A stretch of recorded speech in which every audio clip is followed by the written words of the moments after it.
Imagina que eres uno de los hombres más poderosos de Estados Unidos. Tienes el traje perfecto, el cabello plateado impecable y una reputación de genio. Estás en una habitación de hotel de lujo en Los Ángeles. Frente a ti no hay ingenieros, ni planos, ni contratos de automóviles. Hay un maletín abierto, y dentro de ese maletín no hay dinero. Hay $24 millones en cocaína. Es el 19 de octubre de 1982. El hombre es John DeLorean y está a punto de cometer el error que borrará su legado en menos de 3 segundos. Levanta una copa de champán, mira el polvo blanco y dice una frase que quedaría grabada en la historia criminal: esto es mejor que el oro. En ese instante, la puerta se rompe. Agentes del FBI entran gritando.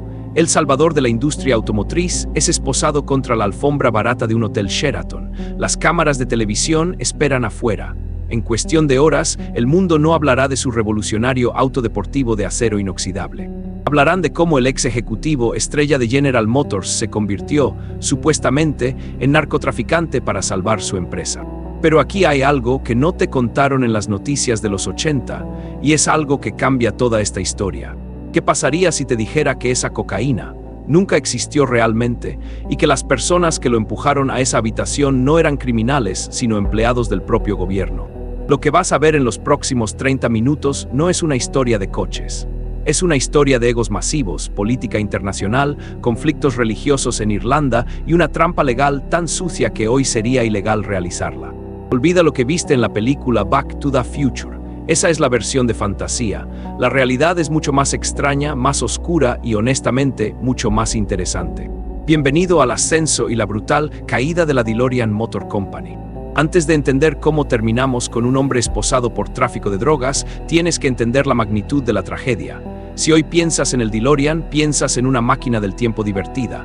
Pero en 1980, este auto era la promesa más grande de la ingeniería moderna. Iba a ser el auto ético, seguro, duradero, eficiente.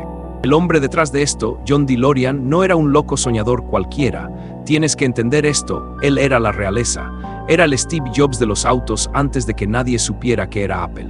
Para que te hagas una idea, en los años 60, Detroit era el centro del universo industrial, y John era el rey. Trabajando para General Motors, la empresa más grande del planeta en ese momento, él rompió todas las reglas. Mientras los ejecutivos usaban trajes grises aburridos y cortes de pelo militares, John usaba patillas largas, camisas abiertas y salía con supermodelos de Hollywood. Pero no era solo apariencia, su cerebro funcionaba a otro nivel. Él creó el Pontiac GTO, básicamente inventó la categoría de los muscle cars, tomó un motor gigante, lo puso en un auto mediano y le dijo a la juventud americana: esto es libertad. Las ventas explotaron. John se convirtió en el ejecutivo más joven en la historia de la compañía. Tenía dinero, poder y la adoración del público. Y aquí es donde la mayoría comete el error de pensar que todo iba bien.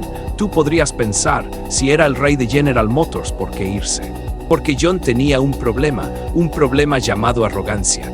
Él veía cómo la corporación fabricaba autos mediocres planeados para romperse a los pocos años, lo que llamamos obsolescencia programada, y eso le enfermaba. Él quería construir un auto que durara para siempre, un auto de acero inoxidable que nunca se oxidara. Sus jefes en el piso 14 del edificio de General Motors le dijeron que no, que se callara y siguiera vendiendo chatarra brillante. En 1973 hizo lo impensable. Renunció, tiró a la basura un salario que hoy equivaldría a millones de dólares anuales para fundar su propia marca, DMC. Parecía el inicio de un cuento de hadas empresarial, pero sin saberlo acababa de firmar su sentencia de muerte, porque enfrentarse a los gigantes de Detroit tiene un precio, y él estaba a punto de pagarlo con sangre. Lo que verás a continuación no es solo cómo construyó el auto. Te voy a mostrar cómo convenció al gobierno británico para construir una fábrica en medio de una guerra civil religiosa. Sí, has oído bien. Veremos cómo la desesperación lo llevó a confiar en un informante del gobierno que necesitaba una víctima para salvar su propio pellejo. Y finalmente responderemos la pregunta que todos se hacen: ¿el auto realmente era tan malo o fue saboteado? Pero primero tenemos que ir al momento exacto donde el sueño se convirtió en pesadilla, el día que John decidió que las reglas de la física y las finanzas no aplicaban para él. La mayoría de la gente cree que el DeLorean fue el primer gran invento de John. Error. Antes de poner su nombre en una parrilla frontal, este hombre ya había cambiado la forma en que conduces hoy. Estamos en 1964, En General Motors existía una regla sagrada: no podías poner un motor grande en un auto pequeño. Era política corporativa estricta. Los autos rápidos eran para gente rica, los autos baratos eran para las masas. Punto. John DeLorean miró esa regla y básicamente dijo: al diablo con eso. En secreto, con un equipo de ingenieros renegados, tomó un motor V8 masivo de un auto de lujo y lo metió a la fuerza bajo el capó de un humilde Pontiac Tempest. El resultado fue una bestia incontrolable. Lo llamó el GTO. Sus jefes querían despedirlo cuando se enteraron, pero cuando los pedidos anticipados superaron la producción por un 500%, tuvieron que callarse y ascenderlo. Acababa de nacer el Muscle Car. Aquí es donde la imagen de John se separa de la realidad. Tienes que visualizar esto. Detroit era una ciudad gris. Los ejecutivos de Ford y General Motors eran hombres invisibles en trajes oscuros, esposos fieles que iban a la iglesia los domingos. Y luego estaba John.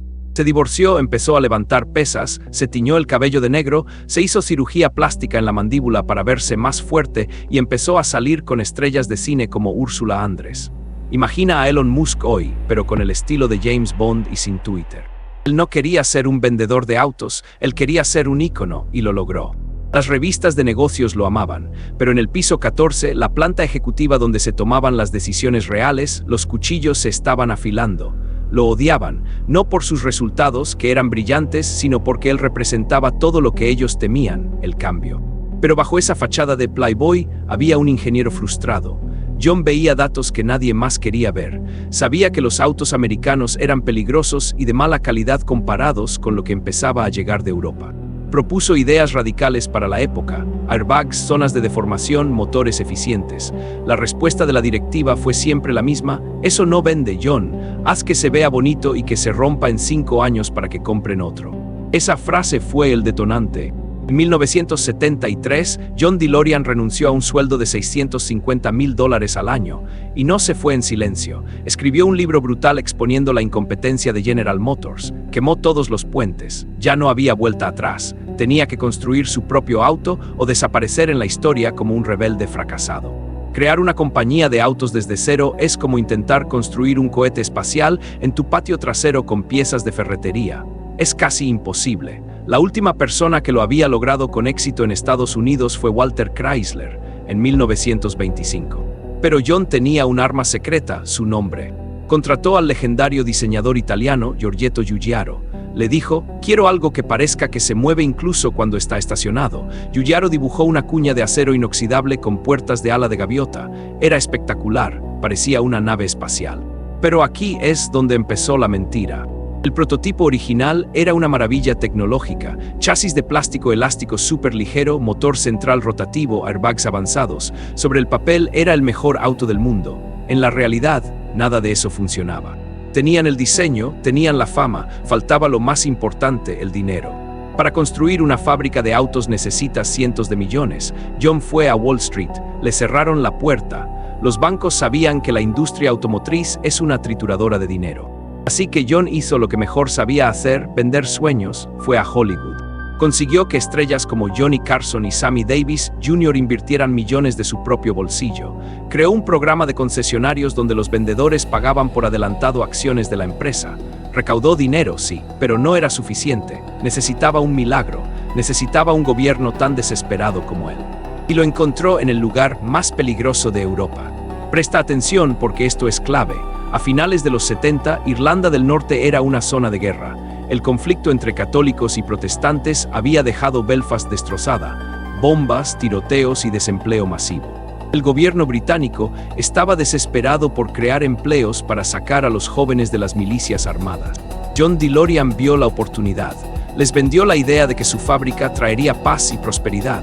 Y el gobierno británico, liderado por el Partido Laborista y luego por Margaret Thatcher, mordió el anzuelo. Le dieron casi 100 millones de libras esterlinas, 100 millones.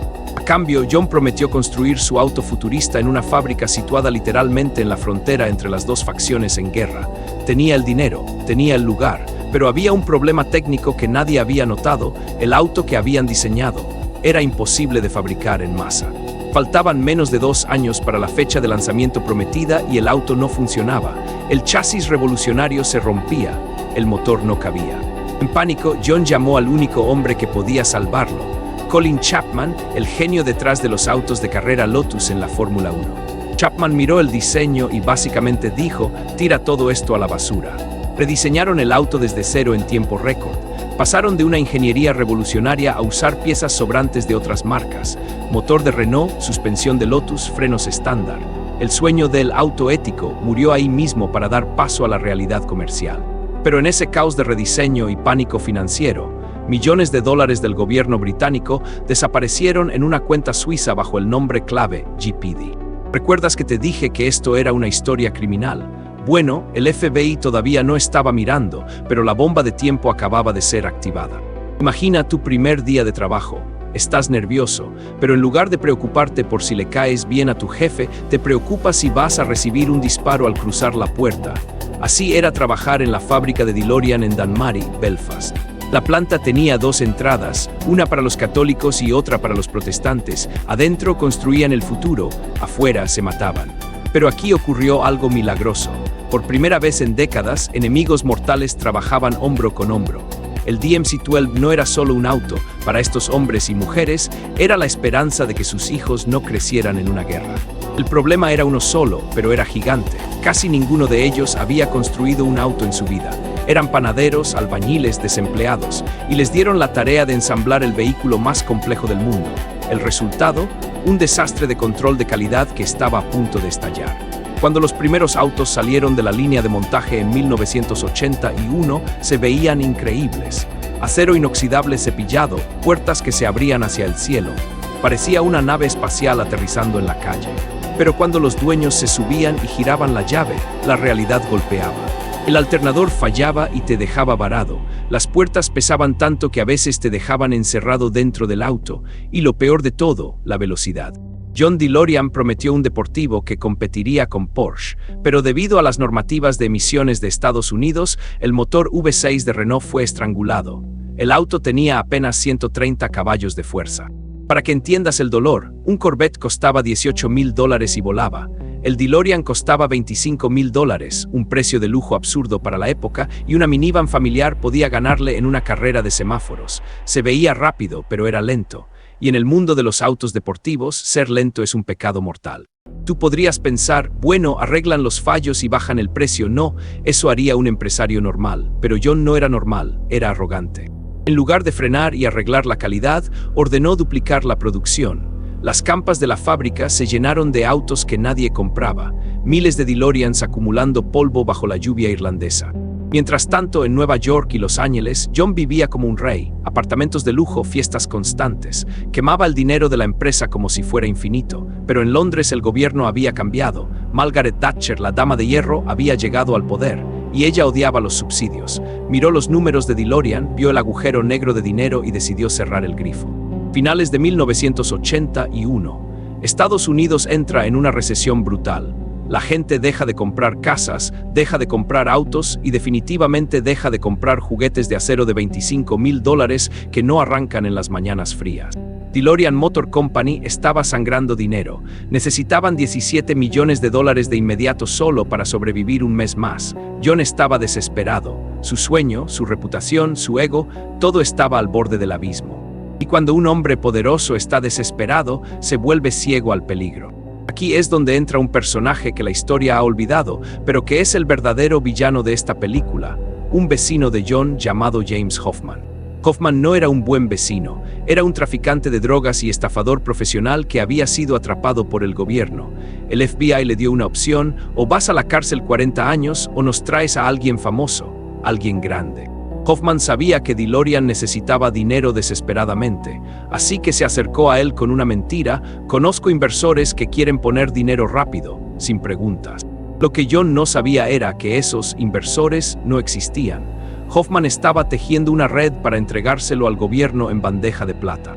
El plan era simple: importar 100 kilos de cocaína, venderla y usar las ganancias para salvar la fábrica. Ahora quiero que te detengas un segundo. John DeLorean era un ingeniero, un ejecutivo, no sabía nada de drogas. ¿Por qué aceptó siquiera escuchar la propuesta? Hay grabaciones de estas reuniones. En ellas se escucha a un John dubitativo, nervioso. En varios momentos intenta echarse atrás. Dice que prefiere el dinero legal, pero los agentes encubiertos y Hoffman lo presionan, le dicen que si se retira ahora, su familia podría correr peligro. Miedo, manipulación. Finalmente llega el día, 19 de octubre, Hotel Sheraton en el aeropuerto de Los Ángeles. John entra a la habitación 501. Cree que va a firmar un trato financiero complejo, pero lo que le espera es ese maletín lleno de polvo blanco del que hablamos al principio. Cuando levantó esa copa para brindar, no estaba celebrando un crimen, estaba celebrando en su mente la salvación de sus empleados en Belfast. Creía que había ganado. Pero en el momento que dijo, esto es mejor que el oro, el destino de su empresa quedó sellado. ¿Fue un criminal o fue la víctima de una conspiración del gobierno para destruir un auto que amenazaba a la industria americana? La respuesta del jurado te va a sorprender más que el arresto mismo. El juicio de John DeLorean no fue un proceso legal normal, fue un circo. La fiscalía tenía videos, audios y un maletín lleno de cocaína. Parecía un caso abierto y cerrado. Culpable, fin de la historia. Pero entonces sus abogados hicieron una pregunta que dejó helada a la sala. ¿Quién tuvo la idea del crimen? ¿Fue John o fue el gobierno? Aquí es donde entra el concepto legal de entrapment. En español lo llamamos inducir al delito. Es ilegal que la policía te presione para cometer un crimen que tú no tenías intención de cometer, solo para arrestarte. La defensa demostró algo impactante. John nunca pidió drogas, John pidió inversores. Fue el informante del gobierno, Hoffman, quien sugirió la cocaína, quien trajo a los supuestos banqueros, que eran agentes, y quien amenazó sutilmente a John cuando quiso retirarse. Después de 29 horas de deliberación, el jurado regresó. Todo el mundo esperaba una condena. El juez leyó el veredicto, no culpable. John rompió a llorar. El gobierno de Estados Unidos había gastado millones para atrapar a una celebridad y había perdido. El jurado entendió que, aunque John fue estúpido y codicioso, el gobierno había cruzado la línea ética. Fue libre, pero fue una victoria vacía. Mientras él estaba en el juicio, la fábrica en Belfast había cerrado, sus empleados fueron despedidos, las prensas de acero se detuvieron, la reputación de John estaba destruida para siempre. Ganó su libertad, pero perdió su alma, su compañía de autos. Aquí ocurre la ironía final, la broma cósmica más grande de esta historia. El auto era un fracaso comercial, la compañía estaba en bancarrota, John era un paria social. Pero en 1985, 3 años después del desastre, se estrenó una película llamada Back to the Future. Originalmente, la máquina del tiempo iba a ser una nevera. Pero el director Robert Zemeckis pensó que el DeLorean con sus puertas de ala de gaviota parecía una nave alienígena. De la noche a la mañana, el auto que nadie quería comprar se convirtió en el auto más famoso de la historia del cine. John DeLorean escribió una carta de agradecimiento a los productores diciendo: «Gracias por mantener vivo mi sueño». El auto que el gobierno intentó destruir se volvió inmortal. Entonces, ¿cuál es la lección aquí? Nos vendieron la historia de que John DeLorean era un estafador que hizo un auto malo. Pero la realidad es que fue un visionario atrapado entre la política sucia, una economía en colapso y su propia arrogancia desmedida. El DeLorean no fracasó porque fuera un mal concepto, fracasó porque John intentó volar demasiado cerca del sol con alas de cera y el sistema decidió derretirlas. Hoy un DeLorean original cuesta más de lo que costaba nuevo. La gente no compra el auto por su velocidad, lo compran por la historia. Compran el sueño de un hombre que se atrevió a desafiar a los gigantes y perdió. Quizás esa sea la verdadera droga de esta historia, no la cocaína, sino la ambición. Si te ha sorprendido esta historia de corrupción corporativa, espera a ver lo que pasó realmente con la caída de Enron. Es aún peor y te lo explico en este video de aquí. Pero antes de irte, dime en los comentarios, si tuvieras una máquina del tiempo, ¿volverías a 1982 para advertirle a John que no abriera ese maletín? Te leo abajo.